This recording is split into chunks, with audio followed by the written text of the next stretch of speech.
अच्छा बताइए। हम सुमन तिवारी बिठौली तिवारीपुर से बोल रही हूँ।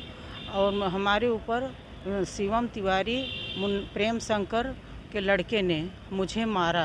मेरे घर में आया और पहले मुझे गाली दिया। वो मारने जा रहा था मेरे पति को। मैं खड़ी हो गई और वो मुझे सीने पर धक्का दिया तो मैं उसके सीने पर धक्का। विवाद इसलिए हुआ था कि मैं यही बोली कि देखो एक दिन पहले तुम्हारे साथ कैसे दो लोग के गांव में वाले को बैठा के तुमको जलील किए और उसकी माँ जाके बता दी। अनिल तिवारी इनको हमारे पति को जलील किए थे और उसकी माँ उसको जाके बता दी, बिंदु तिवारी। और फिर वो क्या किया कि वो मुझे आया गाली देने लगा इनको मारने को जा रहा था। तब तक मैं द्वार पे खड़ी हो गई और मैं बोली क्यों गाली दे रहा है, तो मेरे सीने पर मारा और सीने पर मारने के बाद मैं उसको ढकेली तो वो मेरा हाथ पकड़ के आंगन में खींच लिया। स्थानीय पुलिस से शिकायत की थी? हाँ, मैं आई थी लेकिन वो मेरा कुछ सुनवाई नहीं हुआ।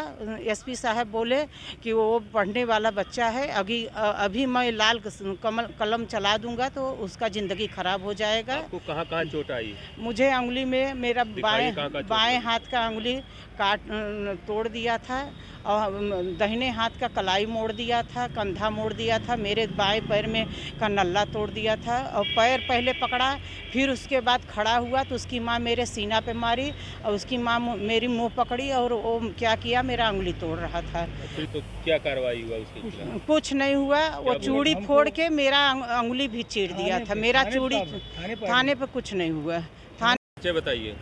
हमारे साथ ये हुआ कि हम पूजा कर रहे थे और वो शिवम तिवारी लड़का आया और बिंदु तिवारी और ये लोग साजिश रच के हमको मारने का प्रयास किए। हमारी औरत बीच बचाव किया, फिर उसका उन्होंने पैर दबाया पैर से और उसके फिर उसका उंगली तोड़ा और कंधे पे मारा और उसके बाद उसकी माँ आई, इसके सीने पर मारी, फिर इसके मुंह मरोड़ दिया।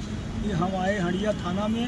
यहाँ सीओ के कौन मारा था उसका पूरा परिचय? मारा था शिवम तिवारी और बिंदु तिवारी मारने वाले थे। जो शिवम तिवारी था इनकी हमारे औरत की उंगली तोड़ दिया और बिंदु तिवारी ने उसके सीने और मुंह पे मारा। और मारपीट के बाद हम आए चौकी में इमामगंज। फिर वहाँ से ये लोग भी आए इधर हंडिया थाना सीओ के पास गए। सीओ ने बगैर अपराध का हमको डाला। हमारे औरत को वहाँ चोट लगी थी, उसका कोई न्याय नहीं मिला और अंदर हमको डाल दिया जबकि हम कुछ किए नहीं थे। और वो लोग जो अपराधी थे वो अपराधी को कोई कार्रवाई नहीं हुई। शिवम तिवारी को, बिंदु तिवारी को, दूसरे लोगों को डाला।